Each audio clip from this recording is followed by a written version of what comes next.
천안 역세권 개발이 윤곽을 드러냈습니다. 복합 환승센터 건립과 캠퍼스타운 등이 조성될 예정으로 원도심에 활력을 불어넣을 것으로 기대됩니다.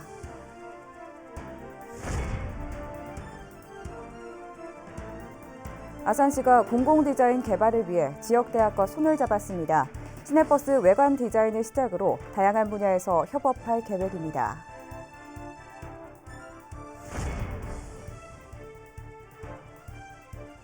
세종시 중앙공원 2단계 개발을 진행하기 위해 구성된 민관협의체 시민대표 공동위원장이 돌연 사임했습니다.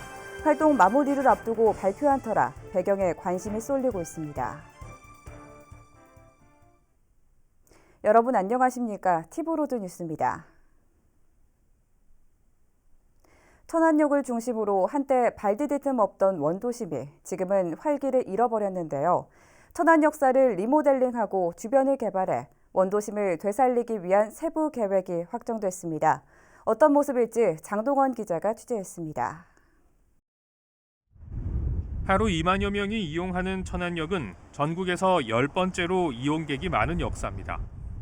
하지만 전국에서 유일한 임시 역사기도 합니다. 침체된 원도심을 천안역 개발로 되살리려는 구상은 계속돼 왔고 그 세부 계획이 확정됐습니다.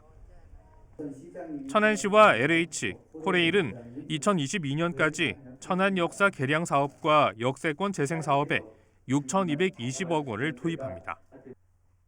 세부 계획을 보면 시유지와 철도 부지 14,000제곱미터에 도시 개발 사업과 스마트 도시 플랫폼 사업을 추진합니다. 서부광장 측에 첨단 지식산업센터와 상업시설 등을 조성하고 역사 개량 사업과 연계한 복합 환승센터를 건립하게 됩니다. 복합 환승센터 사업을 통해서 지역과 이 서쪽으로에 대한 연계를 통하고 그 서쪽 부분에 대해서는 청년에 대한 일자리와 주공간의 창출을 통한 스마트 도시 플랫폼과 첨단 지식산업센터 이런 사업들을 통해서 또 동부광장을 지금의 차량 중심에서 보행자 중심으로 정비하고 천안 대학생들의 창업과 문화 활동을 위한 캠퍼스타운을 조성할 계획입니다. 동부광장과 캠퍼스타운의 변화를 중으로 해서 기존에 있는 원도시 도시재생구역에 대해서 연계를 통해서 보행자 중심의 그런 예술과 문화, 대학생이 어울릴 수 있는 공간을 만들고자 합니다. 천안 역세권 개발은 2017년 12월 정부의 도시재생 뉴딜 사업에 선정돼 추진돼 온 사업으로 이번 계획 확정에 이어 올해 10월 공사에 들어갈 것으로 보입니다. 티브로드 뉴스 장동원입니다. 지역의 산업과 문화 수준은 도시의 경쟁력을 나타내는 척도죠. 최근에는 공공디자인 영역 또한 이에 못지않게 중요시되고 있는데요. 아산시가 공공디자인 개발을 위해 지역대학인 선문대와 손을 잡았습니다. 송용환 기자의 보도입니다. 지역 곳곳을 누비는 시내버스는 움직이는 광고판, 최고의 광고 플랫폼이란 평가를 받습니다. 그만큼 활용 가치가 높지만 정작 아산의 시내버스는 이런 역할을 하지 못하고 있습니다. 아산은 반도체와 자동차 등 국내 최첨단 산업을 주도하고 있지만 이러한 도시 경쟁력이 공공 디자인에는 녹아들어 있지 않기 때문입니다. 우리 아산시 현재 갖고 있는 정체성의 컬러가 담겨져 있지 않다는 게 문제점입니다. 그리고 그래픽 면에서 보면 조합이 비대칭으로 구성이 되어 있어야 되는데 너무 대칭지로 구성이 되어 있다 보니까 이게 서로 상충인데 부딪히는 역할이 나옵니다. 그래서 한마디로 혼란스럽다는 거죠.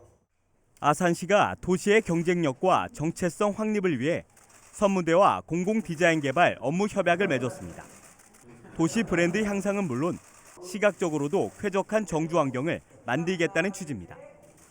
두 기관은 당장 시내버스 외관 디자인을 시작으로 다양한 분야에서 협업을 시도할 계획입니다. 선문대학교와의 공공디자인 협약식을 통해서 우리 아산시의 도시 이미지를 젊은 도시, 첨단과 전통이 공존하는 도시로서의 쾌적한 도시의 어떤 이미지를 활성화하는 데 많은 도움을 받을까 합니다. 이번 협약은 선문대에도 큰 의미가 있습니다. 주산학 글로컬, 주민과 기업, 대학이 함께 가야 한다는 대학의 비전과도 일맥상통하기 때문입니다. 미래를 대비하고 있는 대학과 현재 삶을 책임지고 있는 산업과 그 전체를 종합시켜내는 지역사회가 어떻게 공조할 것인가 매우 큰 관심사입니다. 우리 선문대학교가 그중에서 우리가 담당해야 될 일부분들을 충분히 담당해서 아산시를 세계로 미래로 가는 데 일조하도록 하겠습니다. 한편 선문대 시각디자인학과는 그동안 아산시 공용 쓰레기 종량제 봉투를 디자인하는 등 국내에서 다양한 성과를 이뤄냈습니다. 이번 협약을 계기로 인구 50만 시대를 향해 가는 아산의 이미지가 어떻게 달라질지 기대됩니다. 티브로드 뉴스 송용환입니다. 천안시 외국인 주민들을 위한 천안 외국인 주민 문화교류 지원센터가 지난 20일 문을 열었습니다. 센터에서는 외국인들이 정보를 나누고 정리수납과 생활헤어, 캘리그라피 등의 교육 프로그램을 비롯해 중도 입국 자녀를 위한 대안학교 프로그램 등이 운영됩니다. 현재 천안시 외국인 인구는 전체의 4.2%인 28,500여 명으로 지속적인 증가 추세를 보이고 있습니다. 천안시 농업기술센터가 농업인을 대상으로 생산 단계 농산물 안전성 검사 지원 사업을 추진합니다. 이 사업은 국립농산물품질관리원에서 지정한 검정기관에서 수확, 출하 전 채취한 농산물을 대상으로 농약 유해물질 320가지 성분을 검사하고 분석 수수료를 지원하는 사업입니다. 지원 대상은 천안시에 주소를 둔 1000제곱미터 이상 경작 농업인이며 대상 작목은 곡류와 채소류, 과실류 등입니다. 신청 기간은 오는 31일까지며 신청서와 거주 경작 확인 증빙 서류를 농업기술센터 과학영농팀으로 방문해 제출하면 됩니다. 21일 오후 12시 10분쯤 아산시 모종동의 한 아파트에서 불이 나 집안에 있던 60대 여성이 병원으로 이송됐습니다. 아파트 11층에서 난 불은 신고를 받고 출동한 소방차량 15대와 42명의 인원을 동원해 18분 만에 진화됐습니다. 당시 집안에 있던 60대 여성이 연기 흡입으로 병원 치료를 받았지만 생명에는 지장이 없는 것으로 전해졌습니다. 경찰과 소방당국은 정확한 화재 원인과 피해 규모를 조사 중입니다. 아산시가 다음 달부터 도구면과 선장면 등 읍면 지역을 대상으로 찾아가는 차량 민원실을 운영합니다. 찾아가는 차량 민원실에선 50cc 미만 이륜차 사용 신고와 자동차 상속 이전 등록 상담 서비스를 운영할 예정입니다. 차량 등록 사업소는 시범 운영 결과를 토대로 운영 방식을 보완, 확대해 나갈 계획입니다.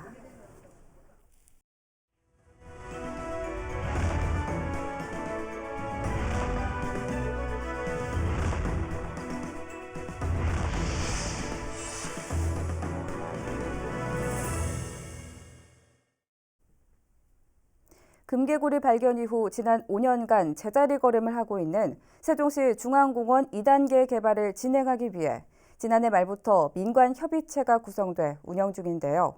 활동 마무리 시점을 코앞에 두고 시민대표 공동위원장이 돌연 사임 의사를 밝혀 그 배경에 관심이 모아지고 있습니다. 논란의 중심에 있는 중앙공원 2단계 사업, 끝까지 꼬이는 모양새입니다. 김우순 기자의 보도입니다. 행복청과 세종시 그리고 LH 세종특별본부는 중앙공원 2단계의 실시 설계안 마련을 위해 지난해 11월부터 전문가와 시민대표 등 20명으로 구성된 민관협의체를 구성해 운영해왔습니다.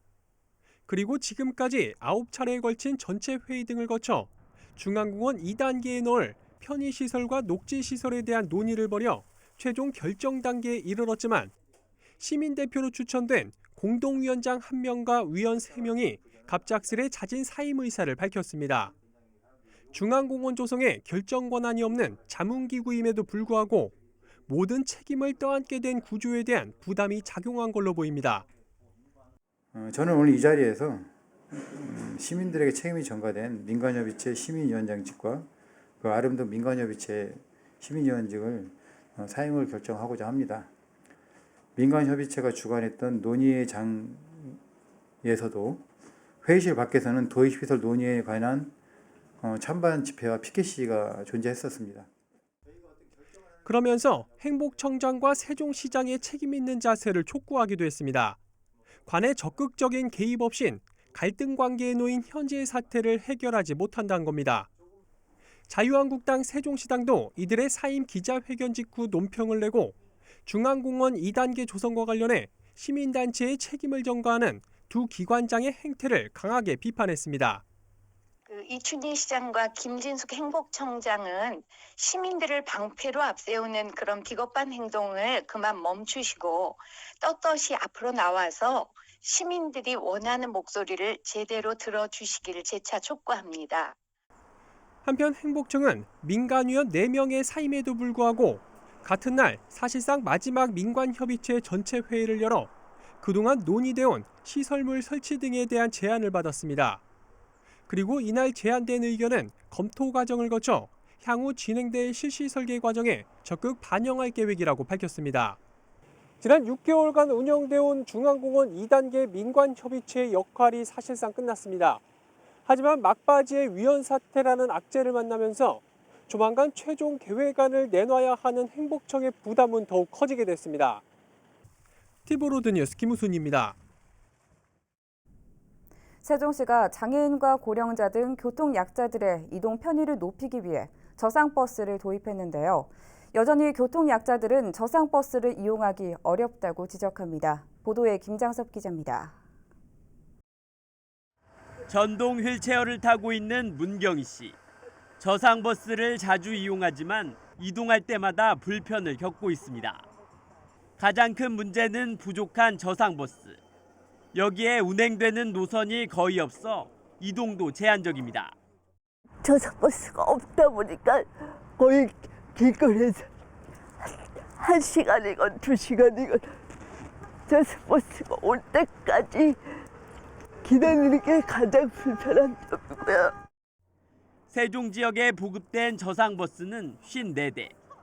실제로 세종 지역 63개 노선 가운데 저상버스가 운행되는 노선은 5개뿐입니다.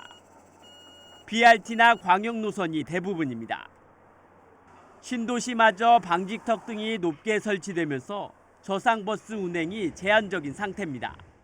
세종도시교통공사에서 운행하고 있는 읍면 노선 가운데 저상버스가 도입된 곳은 단 한 곳도 없습니다. 도로폭이 좁고 방지턱이 높아 운행이 아예 불가능한 겁니다.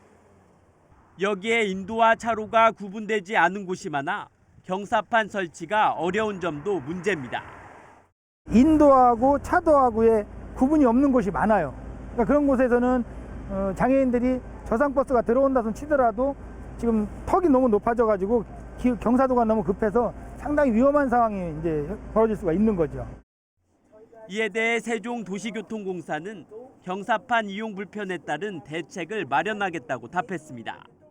슬로프기를 이만큼 뽑아주면 원만하게 되는 거니까 그거는 이제 이 시설은 안 될 거고 별도로 한번 고민을 해봐야죠. 세종시 역시 읍면 지역 저상버스 도입을 위해 승강장 주변을 개선하고 좁은 도로를 이동할 수 있는 중형 저상버스를 내년부터 도입하겠다고 밝혔습니다. 부족한 노선 역시 2021년까지 11개 노선으로 확대할 계획입니다. 저상버스 도입으로 교통약자의 이동 편의를 높였다고 하지만 정작 교통약자들이 현장에서 느끼는 온도는 달랐습니다. 티브로드 뉴스 김장섭입니다. 세종시가 아프리카 돼지열병이 중국 등 아시아 주변국에서 지속적으로 발생하면서 관내 전체 양돈 농가를 대상으로 모니터링 검사를 실시합니다. 이번 모니터링 검사는 농가당 5마리씩 발열 등 임상 증상이 있는 돼지의 혈액에서 유전자를 추출해 증폭한 뒤 아프리카 돼지열병 바이러스 유전자가 있는지 여부를 판정합니다.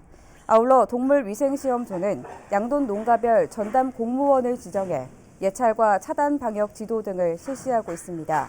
한편 아프리카 돼지열병은 백신과 치료제가 없고 폐사율이 100%에 달하는 가축 질병으로 아직까지 국내에 발생한 적은 없습니다.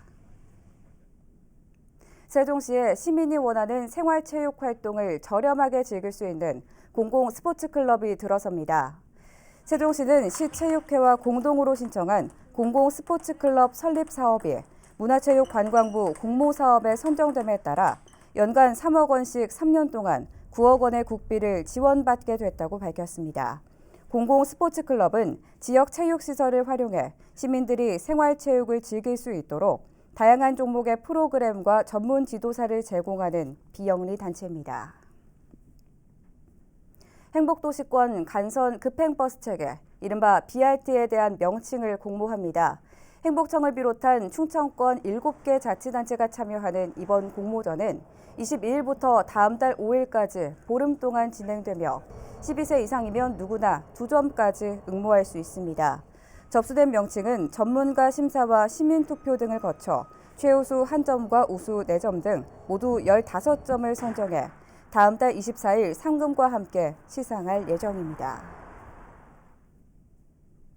앞으로 세종시 동지역의 통장도 기존 읍면지역과 동일하게 주민 선거를 통해 선출됩니다. 세종시는 이러한 내용을 담은 이 통장 임명에 관한 규칙 개정안이 20일부로 공포돼 시행된다고 밝혔습니다. 그동안에는 읍면지역 이장은 마을총회를 통해 선출한 사람을 개발위원회에서 추천하도록 했지만 동지역의 경우 주민 선출 절차 없이 공동주택 입주자 대표회의에서 추천하도록 규정해왔습니다. 세종시 농업기술센터가 다음 달 13일부터 매주 목요일마다 8차례에 걸쳐 신규 농업인 영농 기초기술교육을 실시합니다. 이번 교육은 신규 농업인을 비롯해 귀농 귀촌 희망자에게 체계적인 기초 영농 기술 교육과 농업 정보를 제공하기 위해 마련됩니다. 교육은 작물별 기초 재배 기술과 농기계 안전 교육, 현장 견학 등으로 진행되며 세종 시민이라면 누구나 신청할 수 있습니다. 교육 신청 기간은 오는 27일부터 31일까지며 세종시 농업기술센터 홈페이지를 통해 신청하면 됩니다. 세종시 보건소 고혈압 당뇨병 등록교육센터가 오는 28일 새로운 종합복지센터에서 고혈압 학교를 엽니다. 이번 고혈압 학교는 충남대학교 병원 심장내과 진선아 교수 등이 참여하며 고혈압 관리와 운동 방법을 배울 수 있습니다. 대상은 세종시에 거주하는 고혈압 등록 대상자와 가족으로 참가를 희망하는 시민은 오는 24일까지 고혈압 당뇨병 등록교육센터에 신청하면 됩니다. 세종시 교육청이 편한 교복 확산을 위한 공감대 형성을 위해 중고등학생을 대상으로 편한 교복 디자인 공모전을 실시합니다. 신청 기간은 오는 27일부터 다음 달 3일까지며 내가 입고 싶은 편한 교복을 주제로 응모하면 됩니다. 교육청은 심사를 거쳐 우수작품 10건을 선정해 시상금을 전달하고 출품작 전시회를 개최할 예정입니다.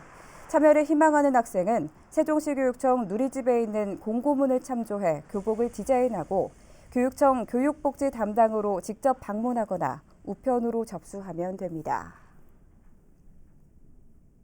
이어서 우리 지역 구인 구직 정보를 알려드립니다.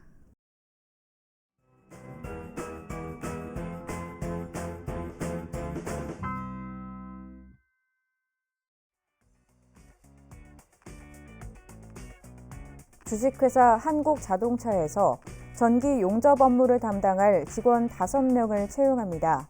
직접 방문 지원 가능하며 문의사항은 010-5909-8364번을 통해 안내받을 수 있습니다.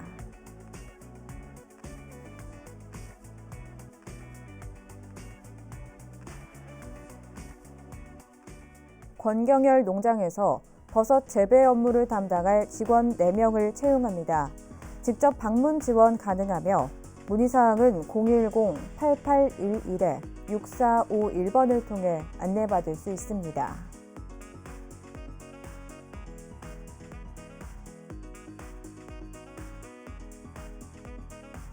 조광산업에서 CNC 선반 제작 업무를 담당할 직원 2명을 채용합니다. 직접 방문 지원 가능하며 문의사항은 010-8788-1657번을 통해 안내받을 수 있습니다.